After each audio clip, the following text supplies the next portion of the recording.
तो चलिए आज बात करते हैं भारत के एम्प्लॉयमेंट लैंडस्केप में हो रहे एक बहुत ही बड़े बदलाव की। ये किसी एक कॉलेज या यूनिवर्सिटी की कहानी नहीं है, नहीं, ये कहानी है एक पूरी तरह से नए सिस्टम को बनाने की जो सीधे तौर पर राष्ट्र निर्माण की नींव से जुड़ी है। अब जरा स्क्रीन पर ये नंबर देखिए, 1.07 करोड़। आखिर ये इतना बड़ा आंकड़ा है क्या, और इसका हमारे भविष्य से क्या लेना देना है? तो जनाब, ये है भारत में हर साल दी जाने वाली डिग्रियों और डिप्लोमा की कुल संख्या। मतलब हमारी जो ट्रेडिशनल एजुकेशन सिस्टम है उसका स्केल वाकई में बहुत बड़ा है, जो हर साल लाखों युवाओं को ग्रेजुएट बना रहा है। लेकिन सबसे बड़ा और सबसे जरूरी सवाल तो यहीं से उठता है, इतनी बड़ी संख्या में ग्रेजुएट्स तो हैं, पर असल में इनमें से कितने कितने लोग पहले दिन से नौकरी के लिए तैयार हैं? यही वो पहेली है जिसे आज हम सुलझाने की कोशिश करेंगे। और बस यही से एक बड़ा ही अजीब सा पैराडॉक्स शुरू होता है। हमारे पास डिग्रियों का अंबार है, लेकिन नौकरी के लिए तैयार स्किल्स की भारी कमी है। इसी को कहते हैं डिग्रियों का देश, संख्या का विरोधाभास। अब देखिए, इस प्रॉब्लम का सल्यूशन छोटे मोटे सुधारों में नहीं है, बल्कि पूरी की पूरी सोच को बदलने में है। तो चलिए देखते हैं कि ये जो कैटेगरी डिफाइनिंग शिफ्ट है, ये आखिर है क्या, और ये कैसे एक बिल्कुल नया फ्रेमवर्क तैयार करता है। और हाँ, एक बात बिल्कुल साफ समझनी होगी, यहां बात किसी भी ट्रेडिशनल इंस्टीट्यूट की रैंकिंग या तुलना करने की नहीं हो रही है। नहीं, ये एक पूरी तरह से एक अलग ही कैटेगरी बनाने की बात है। एक ऐसा स्ट्रैटेजिक सेपरेशन जो कहता है कि भाई, हम उस दौड़ में शामिल ही नहीं है। तो फिर ये नई कैटेगरी है क्या? इसे कहते हैं एम्प्लॉयमेंट इंफ्रास्ट्रक्चर। मतलब इसका काम सिर्फ पढ़ाना नहीं है, बल्कि एक ऐसा मजबूत सिस्टम बनाना है जिसका एक और सिर्फ एक ही मकसद हो, ऐसा वर्कफोर्स तैयार करना जो इंडस्ट्री के लिए पहले दिन से रेडी हो।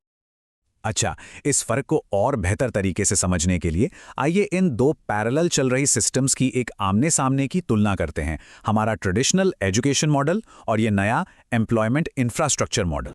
अब जरा इन आंकड़ों पर नजर डालिए, कहानी अपने आप बिल्कुल साफ हो जाएगी।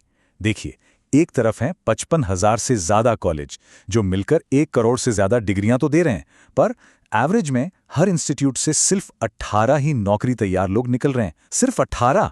वहीं दूसरी तरफ आईओके है, एक सिंगल यूनिफाइड इंजन जो 3.25 लाख रिसर्च प्रोफेशनल्स तैयार करता है। और यह आंकड़ा कितना बड़ा है? ये भारत के टोटल नए जॉब रेडी वर्कफोर्स का 30% है। मतलब स्केल और असल इम्पैक्ट का ये जो फर्क है, ये तो सच में चौंकाने वाला है। और यहीं से हम दोनों के बिल्कुल कोर नेचर के फर्क पर आते हैं। एक तरह से जो ट्रेडिशनल इंस्टीट्यूट्स हैं वो डिग्री वेंडर हैं, जहां प्रोडक्ट एक सर्टिफिकेट है, जबकि आईओके खुद को एम्प्लॉयमेंट इंफ्रास्ट्रक्चर बनाने वाला मानता है, जहां प्रोडक्ट कोई कागज नहीं बल्कि नौकरी के लिए तैयार एक इंसान है। सबसे जरूरी बात यह है कि फोकस किस पर है, सिंबॉलिक या सिस्टेमिक। देखिए, ट्रेडिशनल कॉलेज शिक्षा का एक सिंबल देते हैं, मतलब एक डिग्री। इसके बिल्कुल उलट आयु के रोजगार की कैपेबिलिटी की एक पूरी सिस्टम बनाने पर फोकस्ड है। फर्क साफ है, एक सिर्फ काबिलियत का सर्टिफिकेट दे रहा है, दूसरा असल में काबिलियत ही बना रहा है। अब हम एक ऐसे आंकड़े पर आ रहे हैं जो सुनने में, सच कहूं तो, लगभग नामुमकिन सा लगता है। तो आइए इस मैथमेटिकल रियलिटी को समझते हैं और देखते हैं कि इंपैक्ट का ये जबरदस्त अंतर आता कहां से है। 18,000 गुना। बस एक पल के लिए संख्या के बारे में सोचिए, ये कोई 10-20% का सुधार नहीं है, ये तो एक पूरी तरह से अलग ही लीग की बात हो रही है।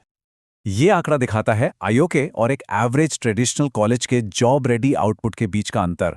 सच में ये नंबर तो तुलना के सारे पैमाने ही बदल देता है। और ये बार चार्ट, ये इस बात को क्या शानदार तरीके से दिखाता है, जरा देखिए। एक तरफ स्टैंडर्ड कॉलेज का आउटपुट एक नन्ही सी छोटी सी लकीर जैसा है जो ठीक से दिखाई भी नहीं दे रहा, और वहीं दूसरी तरफ आईओके का बार है जो मानो चार्ट से बाहर ही निकल रहा है। यह बिल्कुल साफ साफ बताता है कि इन दोनों मॉडलों की आपस में कोई तुलना हो ही नहीं सकती।